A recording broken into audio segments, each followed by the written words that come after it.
Alright everyone, well, this week's video, surprise surprise, is inspired by a movie I saw recently. Actually, it was a movie trailer. More to the point, it was a movie website.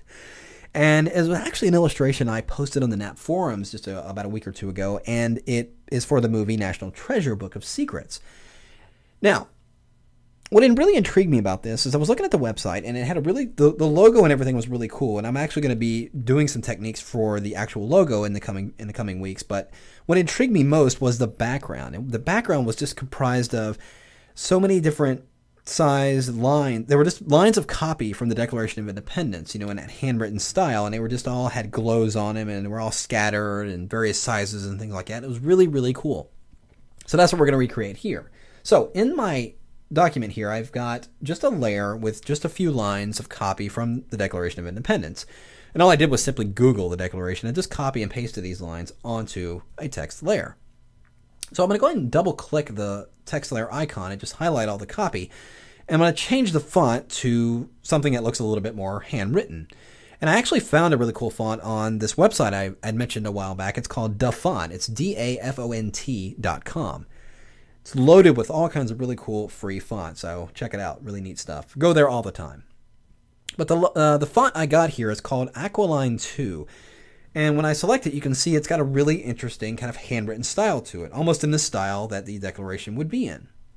So I'm going to press Command or Control T. I'm going to hold down my Shift Option, that would be Shift Alt on a Windows machine, and I'm just going to scale the text out almost to the edge here. And I'll press Enter.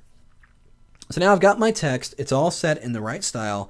Let's go to the next step, which is I'm going to create a custom brush for each line of copy. It's really, really cool. So to do that, I'm going to load that text layer as a selection by holding down my Command or Control key and clicking directly on the layers icon. So it loads all those layers, or everything on that layer as a selection.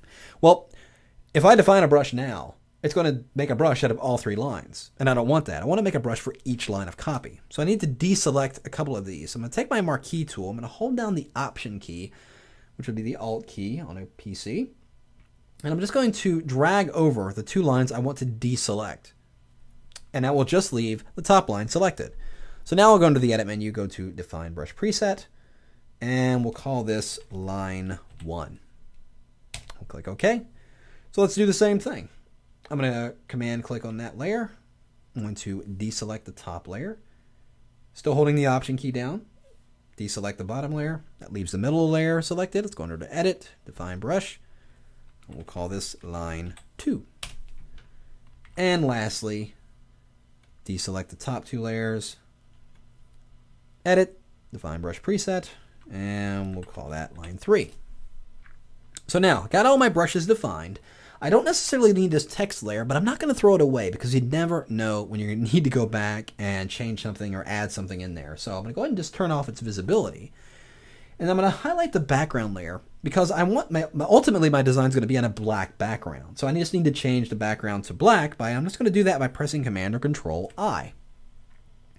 So background set, brushes are set. Let's go in here and create the effect. I'm going to create a new blank layer.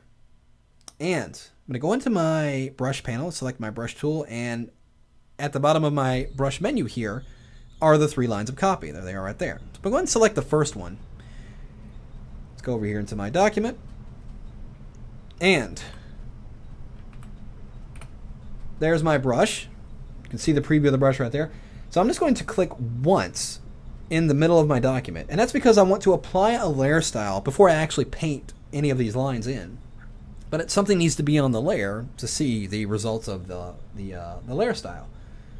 So with that text on that layer, I'm going to double click the layer icon. It will open up my layer styles panel. I'm going to add an outer glow.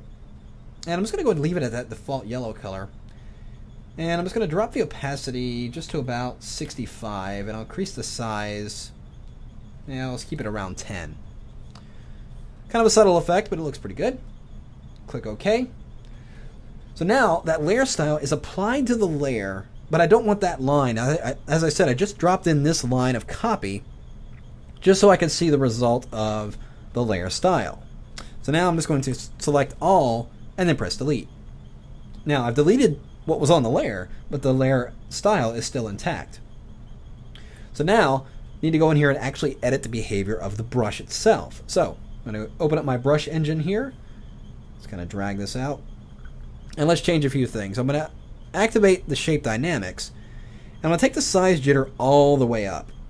And I am, in fact, using a Wacom pressure sensitive pen, so I'm going to go ahead and leave my control set to pen pressure. And I'm going to go ahead and activate scattering, and we're going to give it a good deal of scatter. I'm going to do it on both axes, and you can see the preview down here if I drag it up and down, giving me a really interesting result there. I'll also go back up here to brush tip shape and just increase the spacing a little bit. I'm going to take it to around 40. And I think that looks pretty good. All right. So now let's just do a test and let's kind of brush in there. Oh, that looks pretty good. So I'm just going to start. I'm actually going to zoom out. I'm going to Option Command and the minus key to zoom out just the window, leaving the actual outer window in place. And what I'm going to do is just start at the bottom and just kind of drag downward. And you can see it drops in a lot of that copy in there. And you can see they're kind of varying sizes, and it's got the glow and everything like that happening. I'm going to undo that. I'm just going to kind of do it again. They're about like that. So that's that one line of copy. Let's go ahead and do the same thing with the other lines. So I'm going to select this next one, and let's apply the shape dynamics. Increase the spacing a little bit. Now, here's something that has happened. If I go back and select this brush here, look what happened. It all went back to the normal way it was. Because when you create a custom brush, you're really going to want to save it. So it's kind of good that that happens so you can see why it's important. When you select a brush and make changes to it and then go and select a different brush, you're going to lose those settings unless you set it as a tool preset. So I'm going to go ahead, since I've already painted with that first line, I'm going to go ahead and select this next line, and let's just do what we did before. I'm going to increase the spacing. Let's activate the scattering, shape dynamics. All that looks good. Jitter, spacing, everything looks pretty good. So now, if all that's in place, I'm going to go up here into the options bar and click right here, pull out that window and go right here to New Tool Preset. And we'll call it Line Tool 2. It's line 2, so. And I can then go ahead and include the color. I'm going to go ahead and hit OK. So now, if I go back in here and paint with this one, I can even make the brush itself a little bit smaller, and it will give me a different result. I'm just going to paint some back here and do some things back there. Looks pretty cool. So, and now it's saved as a brush preset. You can see right there, where'd it go? Line tool. So if I go back and create another brush or go and create another line brush, make sure you save it as a tool preset so you'll always have it available. But you can see the really cool result we're getting all through a brush preset. So if I wanted to add one more element to this, I'm going to go and highlight that background layer. I'm going to create a new layer above it.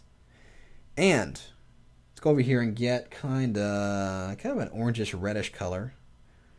And what we're going to do is give the background just kind of a center gradient so that the logo itself will be able to center on. So I'm going to get my gradient tool here using the radial gradient.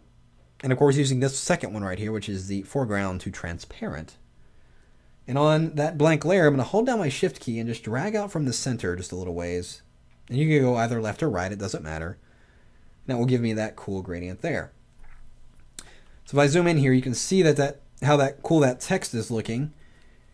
And if I just simply drop in the logo here on this group layer, I've got the actual pyramid that I created. And this is what I'm going to be covering in the next videos in the next couple weeks, is actually how to create this effect for the pyramid. Well, I'm going to do one last thing to this background copy. I'm going to highlight that layer that contains all that copy. I'm going to put a layer mask on it. And I'm going to go over here and using that same gradient tool, making sure we're going from foreground to transparent, but let's change the foreground color to black so we're actually masking out an area. I'm just going to hold my shift key down and drag in a gradient from all four sides. And that just kind of has it having this fading effect coming in from the sides. And again, we're using the radial gradient. Let me undo all those. I want to actually make sure if there's any setting in here that I wish wasn't sticky, it was this. I want to make sure we're using a linear gradient in this case. And again, just drag gradient in from each side, and it gives me a really interesting result. So we've got that scattered line text effect all done with a custom brush. So that's creating the background. As I mentioned, next couple weeks we're going to start talking about the actual logo itself, starting with this pyramid.